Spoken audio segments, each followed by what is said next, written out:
Hey y'all, it's Dr. Shamanda. Welcome back to my channel where we talk about all things mental health, personal finance, and overall strategies to live your best life.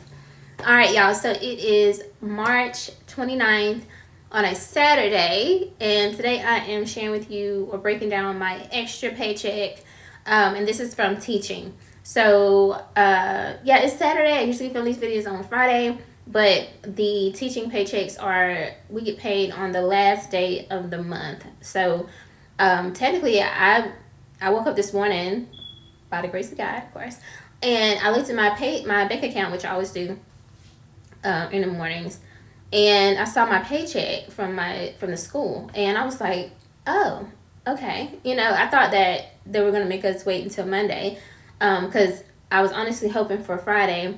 I did see the pay stub on Friday, but I didn't see, we didn't get paid on Friday. So I was thinking, okay, it'll be Monday because it's literally the last day of the month.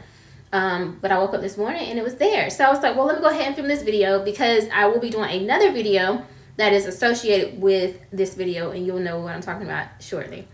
All right, so I am not going to break down my 401k and all that kind of stuff because I did not contribute to any of that with this paycheck. This paycheck is, for the most part, specifically for paying off debt and paying down my, it could be toward my Roth or investing, but also paying off my car loan as well. So typically, though, this extra paycheck is going to those type of paying off debt, or it could be my savings fund.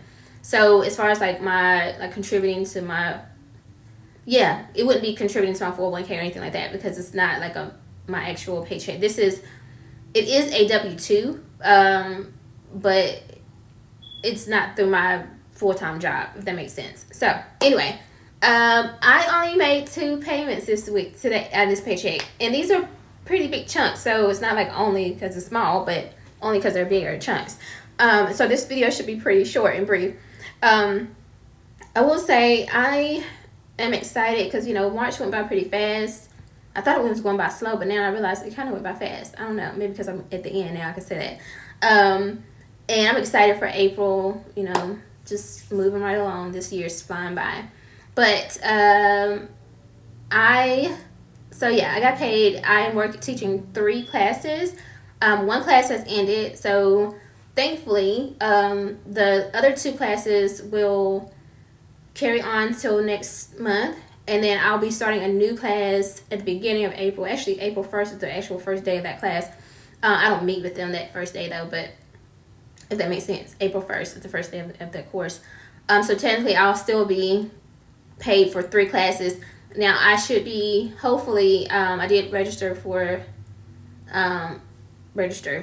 multiple other classes, maybe 3 to 4. So we'll see how much I end up actually having for May. I think that's when they would start for summer.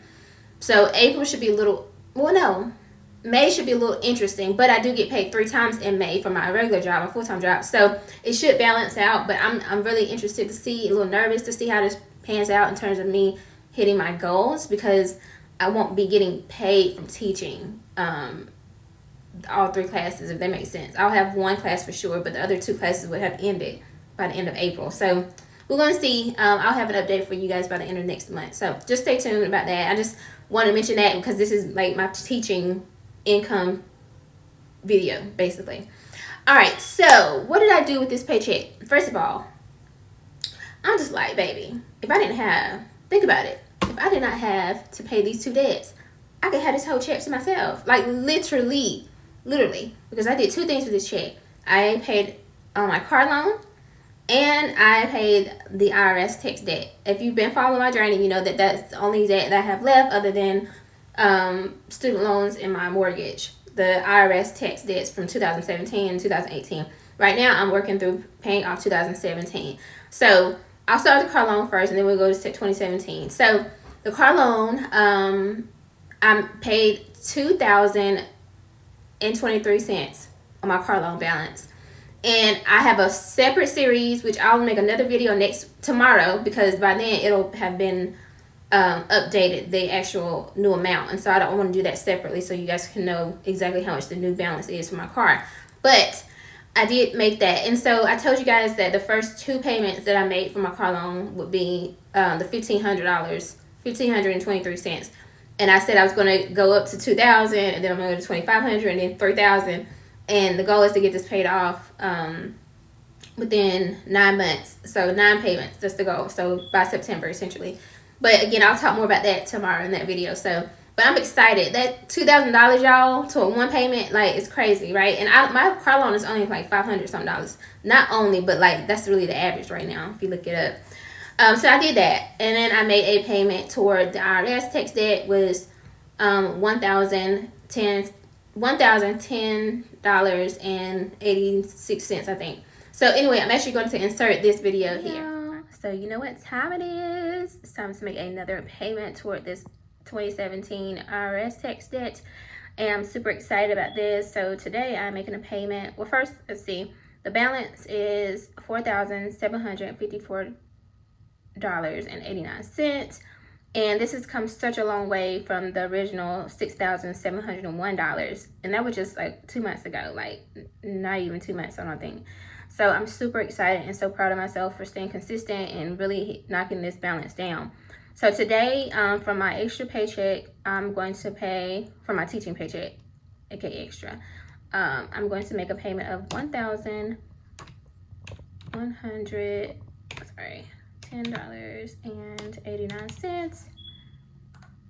and that's going to be for today, which is March. Oh, well, they won't take it out until the 31st apparently. So okay, great, fine. So that's another reason why I make extra, so that, like, because obviously this actually goes up by the day, the interest. So like by the time it actually hits the account, it would have gone up, the balance would have gone up. So I always try to, like, you know, incorporate that into what I'm paying so that it'll still go down. So with that in mind, then the balance should be $3,744. So super excited, y'all. I just see this going down and paying this off. So I guess May, I think. So, and then I'll be starting on this one. I think I'm gonna give myself a little break on before I start that one, because I have a couple other things I want to do first in terms of investing and saving. So, but you guys I'll tell you more about that when it comes up. But yeah, so I'm about to make this payment, and it'll come out on Monday, and then we'll be down to less than $3,700 or $3,750. So, all right, back to the video. All right, so that payment is submitted. Oh my gosh, I'm super excited. So just like going from $6,700 down to less than $3,750 is crazy, right? Like, and y'all, I'm gonna be honest, it is not easy making this payment. It's not easy making that car payment, because, like, why? Because, you know, the whole world, most of the world is like shopping, traveling, doing all that stuff, you know, and no judgment. But I'm like, man, but I know the feeling that I'll have once that's paid off. And again, making this money, this extra money right here, and I'll get to keep it and do whatever I want to do with it, or give it away, whatever, you know what I'm saying? And not have it to owe it out to anybody. And or once I'm done with the car loan and the IRS tax debts, that all that money can go toward my mortgage, which is actually paying myself because it's equity, so that's increasing my net worth, and or going toward my student loans, so getting rid of that debt. And I told y'all about net worth. If you haven't watched that video where I broke down what a millionaire is and how to calculate net worth and all that, then remember, like, it doesn't matter how many assets you have. If you have a lot of debt, it doesn't balance out. And so until you pay that debt off, you know, if you increase your assets and then you pay off that debt, then you can hit millionaire status, you know, before you're 65 and, you know, on the other side of life. not saying old, but you know what I mean. I'm so excited about this, and so that's what keeps me motivated. It's like every time I make these payments, I'm chipping away at that debt, and then I have no debt, and every time money comes in to me, it's mine. I can keep it, I can grow it, I can invest it, I can give it away, and I just have to stay focused on it, because baby, it is not easy to pay over $3,000 some toward debt. It's not cool at all, but it's all good. It's all good. Okay. Anyway, thank y'all for watching this video. Hope you like it. Please like it, comment, subscribe, share the video with someone who needs motivation on paying out their debt. I appreciate you guys for watching this channel, being on this journey with me, helping me get closer to monetizing this channel, which will be another stream of income. So I'm super excited, and thank you. And I'll see you guys tomorrow, because I'm gonna break down and share with you guys the new balance of my car loan. So if you're interested in that, make sure you subscribe so you'll know when this video hits. All right, I'll see you guys next time. Bye.